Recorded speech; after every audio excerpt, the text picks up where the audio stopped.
graça do Senhor Jesus Cristo e o amor de Deus e a comunhão do Espírito Santo seja com todos vós. Amém. Nesse último domingo do mês de março de 2026, 29 de março de 2026, pela tradição é o domingo de Ramos. Quero pegar a passagem do Evangelho, João capítulo 12, versículos 20 a 43. Aqui nesse versículo 20, nós separamos com o que a palavra registra, que vieram uns gregos que tinham subido a adorar no dia da festa e procuravam o Senhor Jesus. Os gentios buscam o Messias. Em Isaías, no capítulo 49, no versículo 6, está registrado: disse mais: pouco é que sejas o meu servo para restaurar essas tribos de Jacó e tornares a trazer os preservados de Israel, os guardados, né? Também te dei para a luz dos gentios, para seres a minha salvação até as extremidades da terra. No capítulo 60, versículo 3 de Isaías 60, versículo 3, nós lemos o seguinte: e os gentios caminharão à tua luz e os reis ao resplendor que te nasceu. Nós vemos que a vida do Senhor Jesus foi uma série de cumprimentos de profecias que séculos antes haviam sido dadas acerca dele. No versículo 23 em diante, quando o Senhor Jesus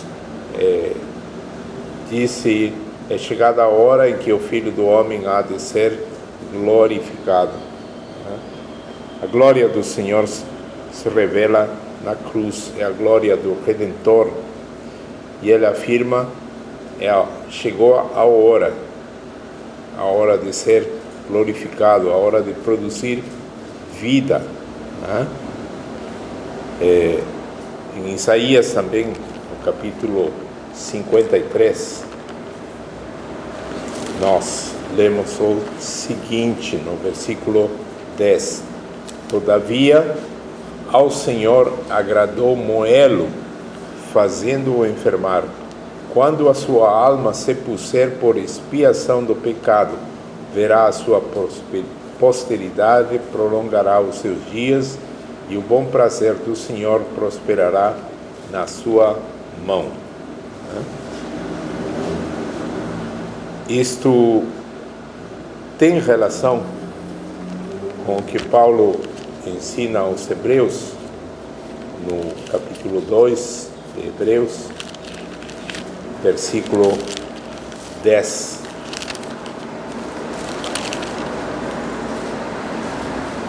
Porque convinha que aquele para quem são todas as coisas e mediante quem tudo existe, trazendo muitos filhos à glória, consagrasse pelas aflições o príncipe da salvação deles. Então, todo o sofrimento que o Senhor Jesus experimentou na cruz, para quem não conhece as Escrituras, para quem desconhece as Escrituras, foi um acaso que aconteceu, né? Como um acidente, coitado, e até sentem pena, né? Pena do Senhor Jesus, pobre. Pegaram ele, fizeram o que quiseram com ele, coitado. Mal sabem que estava tudo completamente de acordo com o script divino, né?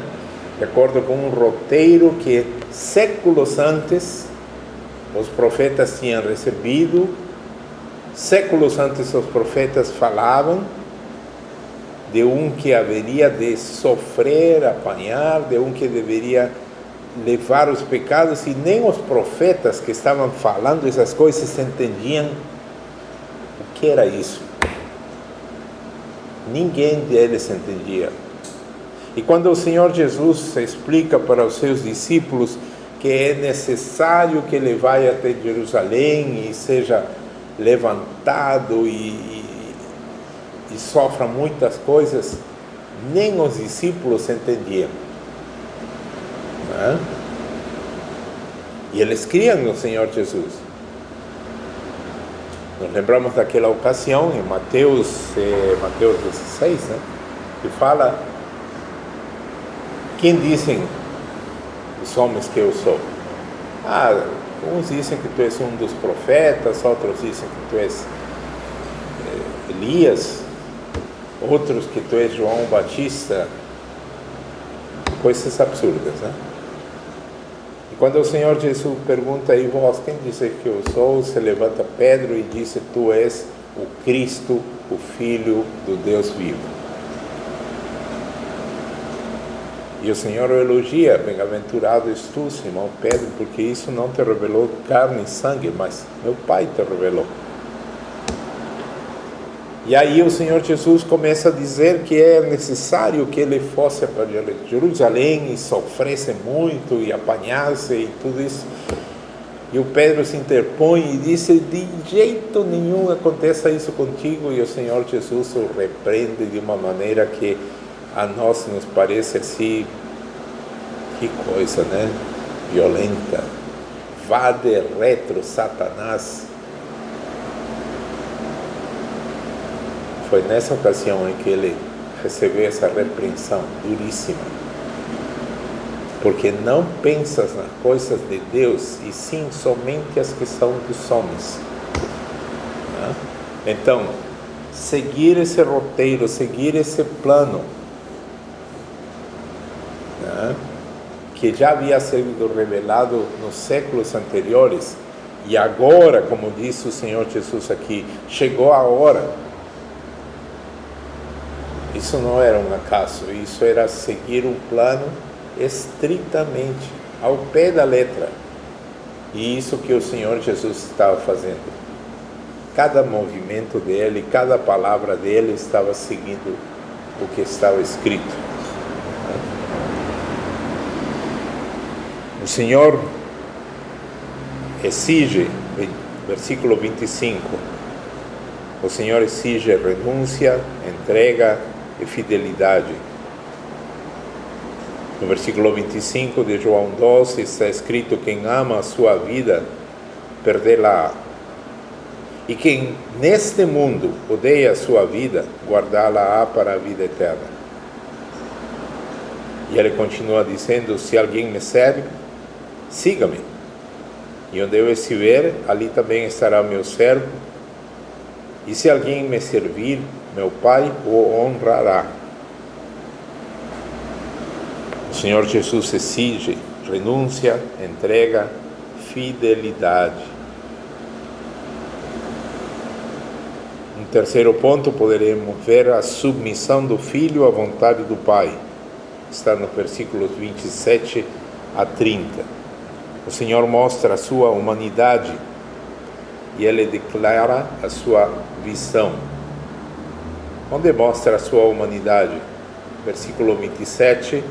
Agora a minha alma está perturbada. Num dos outros evangelhos se vê quando ele esteve no jardim do Getsemane e ele estava angustiado. E ele expressa isso: a minha alma está profundamente angustiada até a morte. E ele se afasta para orar, e a palavra diz que o seu suor caía como grandes gotas de sangue. Tanta era a pressão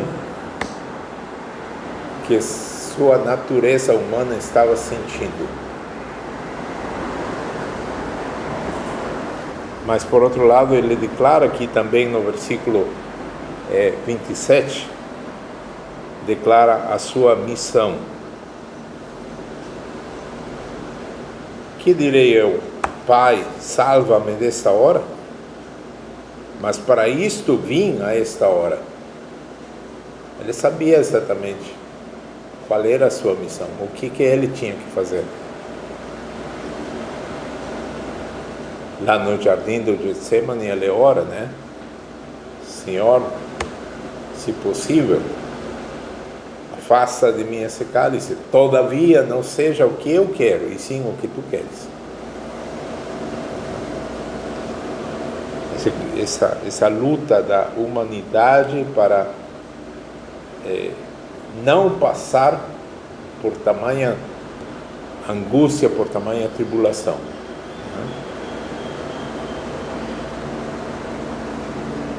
O Senhor Jesus ora e o Pai responde. Então veio uma voz do céu, versículo 28, que dizia: já o tenho glorificado e outra vez o glorificarei. E a multidão que ali estava e que ouvira, dizia que havia sido um trovão. Outros diziam, um anjo lhe falou. Então, aqui mostra a cegueira espiritual do povo. A multidão conhecia as profecias do Antigo Testamento.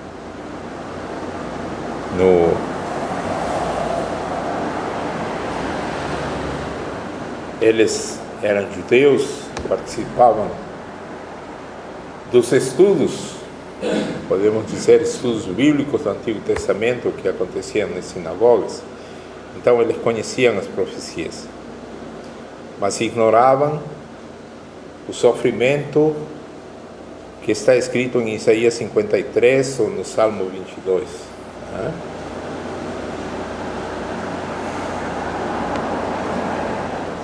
O apóstolo cita Isaías 53, 1.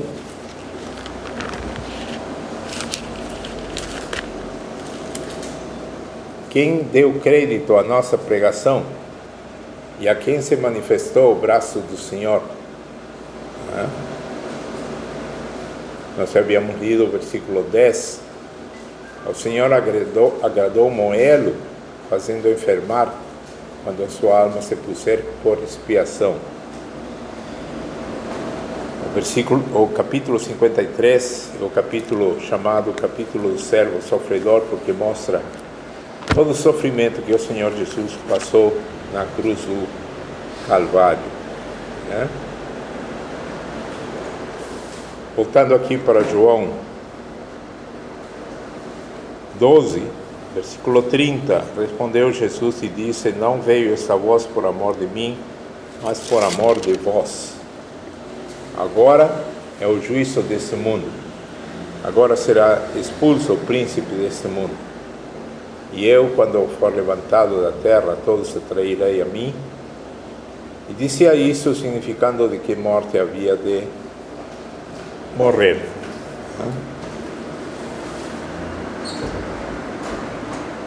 A rejeição repetida traz o endurecimento do coração.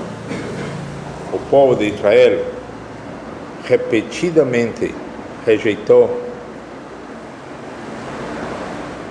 todas as repreensões que Deus enviou através dos profetas. E finalmente, quando chega o Messias, esse povo rejeitou uma e outra vez o seu próprio Messias. Vamos até o versículo 42 e 43 de João 12, onde está escrito que, apesar de tudo, até muitos dos principais creram nele, mas não o confessavam por causa dos fariseus, para não serem expulsos da sinagoga, porque amavam mais a glória dos homens do que a glória de Deus. E aqui nós poderíamos falar do perigo da fé oculta. pessoas que criam nele, mas não o confessavam publicamente. E aqui a Bíblia diz, por temor dos fariseus, para não serem expulsos da sinagoga.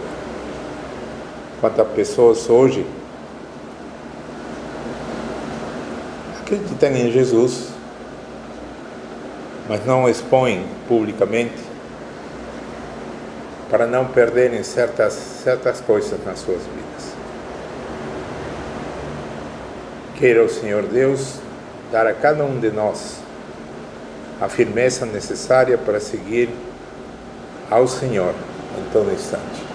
Amém. Cria em mim, ó Deus.